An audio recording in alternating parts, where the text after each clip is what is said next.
khusyuk salat zuhur tadi? Khusyuk apa kusut? Kusut. Jujur aja lah. Itu salat antum masih diangkat karena ada salawat di belakangnya. Jangan debat lagi pakai sedina nggak pakai sedina. Gagal fokus namanya. Ya, salawat aja. Ini mau salawat debat dulu dalam badan. Pakai sedina nggak ya? Orang lagi sholat masih debat. Kita udah ada di hadapan musuh nih. Mau pakai jurus apa nih? Gak ada. Kalau sudah mau pergi perang, sholat itu berperang dengan syaitan, dengan diri sendiri. Jangan pakai teori macam-macam, langsung. Inilah yang dikatakan oleh Imam Abu Ali Ad-Daqqa, zikrullah silahul muridi. Zikir kepada Allah adalah senjata para murid. Udah punya senjata belum? Udah pernah dikasih sama guru dulu, dikasih ijazah, ditalkin, diasah nggak? Udah diasah, udah dilatihkan belum? Pertama dihunjam dulu ke jantung kita, diarahkan juga ke bagian-bagian yang lain. Itu latihan sebenarnya. Latihan mengelola jurus-jurus zikrullah, langkah-langkah zikrullah di dalam diri, supaya denyut jantung dia juga berdenyut, nafas naik dia juga dihirup, nafas keluar dia juga ikut keluar. Baru bener nanti ketemu Dajjal aman. Ini ketemu mau latihan sama Dajjal, latihan panahan nih nggak cukup. Itu panahnya patah duluan sebelum nyampe. Sekarang kalau mau latihan panahan, latihan aja. Jangan niat mau perang sama Dajjal, nggak cukup. Mau perang sama Dajjal, latihannya latihan ma'rifatullah, latihan mengenal Allah Subhanahu Wa Taala. Maka main panahnya juga harus dengan zikrullah. Coba nih yang suka main panahan, kena hampir ke tengah, ada perasaan girang, pasti itu karena manahnya nggak nyebut nama Allah. Ada thariqat memanah, ya, main manah-manah aja antum ya. Berkuda juga ada. Itu benar, nanti di akhir zaman perang itu perang fisik, semuanya fisik. Tapi bukan di fisik itu intinya. Intinya ada di dalam non fisik, rohani kita kepada Allah Subhanahu wa Ta'ala. Terakhir, Nabi Sallallahu Alaihi Wasallam pernah mengatakan kepada Muaz, wahai Muaz, tiadalah mamin amalin anja, tidaklah ada amalan yang lebih mudah untuk membebaskan seseorang min azabil qabr, daripada azab kubur. Yang lebih hebat amalan itu daripada zikrullah. Hadis riwayat Imam Tirmizi dan Ahmad. Azab kubur itu azabnya agak beda. Dia semi-semi azab neraka. Jadi lebih kepada azab nafsiyah. Ada juga jasadiahnya. Ada yang pernah ini enggak? Ustaz Thahir pernah ditahan di imigrasi enggak? Waktu keluar negeri? Belum ya? Mau coba enggak? Oh gitu. Kawan saya waktu masuk ke Israel ditahan. Itu ustaz. Wajahnya langsung berubah. Itu ustaz. Ustaz aja hilang saktinya lagi diperiksa. Sama, ini mau ustaz, mau kiai, mau tuan guru, mau mursyid, masuk ke alam kubur, gemeteran juga ketemu munkar dan nakir. Pertanyaan munkar nakir apa? Man rabbuka? Siapa Rabbmu? Enggak ditanya, ente mursyid, ente khalifah thariqat, enggak ditanya, thariqat ente 10 ya. Enggak laku di sana. Ente hafiz 31 juz ya. Juz ke-31-nya juz Al-Pokat. Enggak ditanya. Yang ditanya siapa? Man rabbuka? Tuhan kamu siapa? Rabb itu artinya tuan. Kamu bertuan kepada siapa hidupmu? Kamu menghambakan dirimu kepada siapa? Kamu hafal Quran untuk siapa? Kamu zikir untuk siapa? Kamu ngaji untuk siapa? Kamu kerja untuk siapa?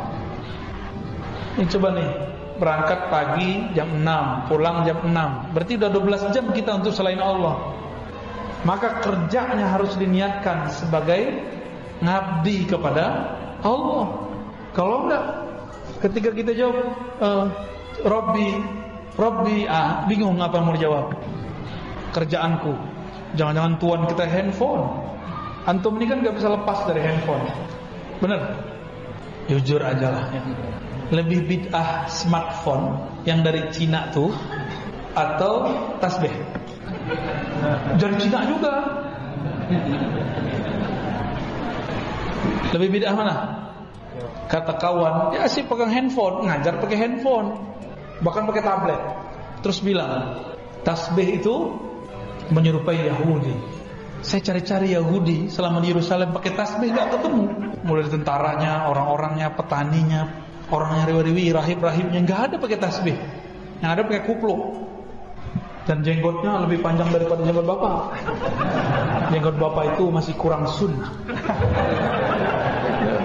Apalagi jenggot aneh. Masya Allah, gak ketemu.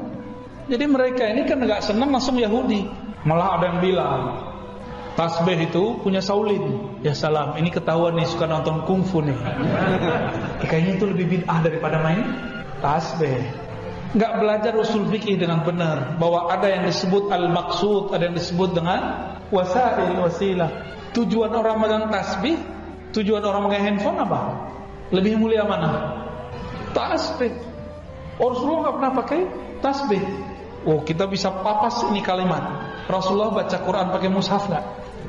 Mushaf alat tasbih sama. Orang Yahudi baca kitab mereka pakai mushaf gak? Lembaran gak? Pakai. Lu mirip dong. Disebut ahlul kitab kan mereka. Ahlul kitab.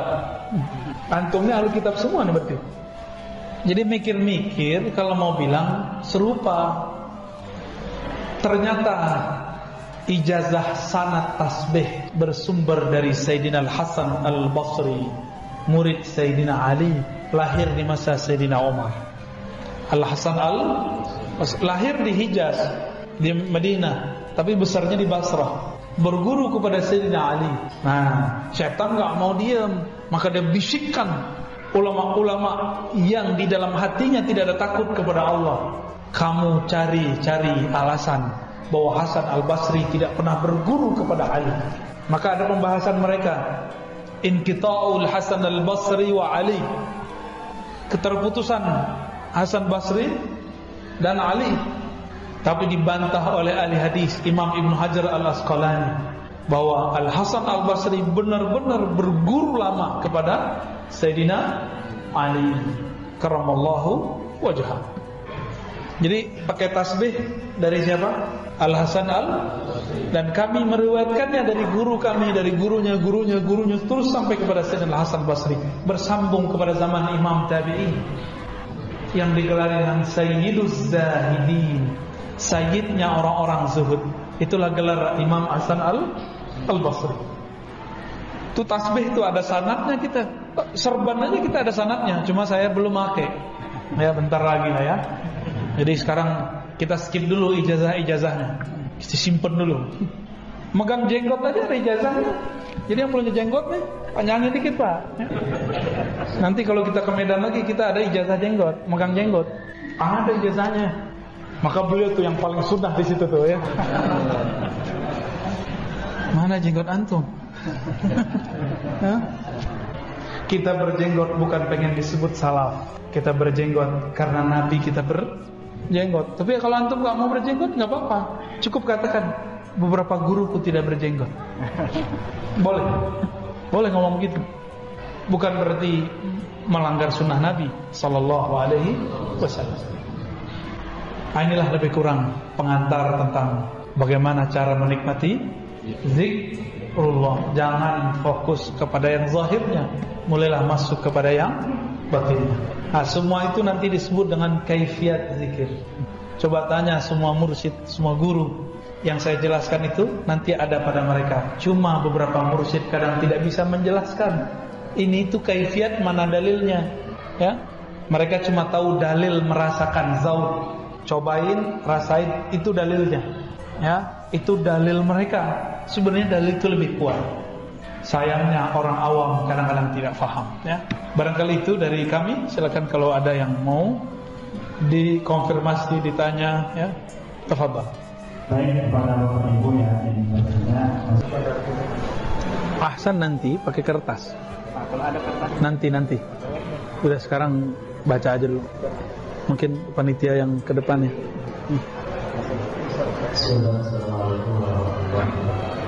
Assalamualaikum. Ya. Apakah atau bagaimana zikir-zikir yang bisa menyampaikan kita ke makom tertentu? Baik. Pengen naik makom. Berarti niat ilahi anta maksudinya nggak benar. Ya, sebenarnya mudah.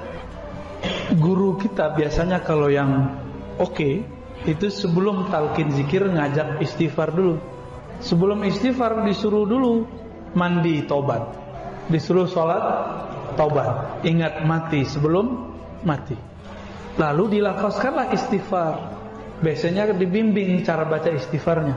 Di saat antum dibimbing oleh guru baca istighfar, lalu memaknai kalam-kalam istighfar, sedang ditarik sama guru ke makom taubat.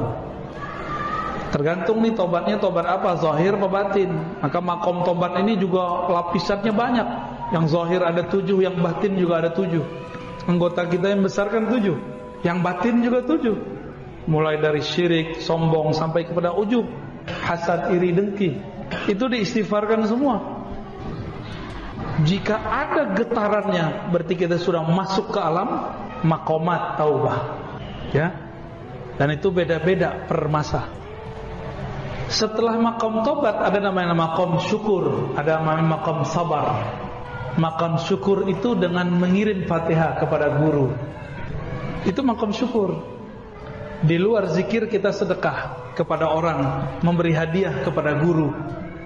Sering-sering kasih hadiah ke guru, ya. Kalau guru farhan, senang, maka makomat terbuka, ya. Karena makomat itu khazanah dalam dirinya, dia punya kunci-kunciannya.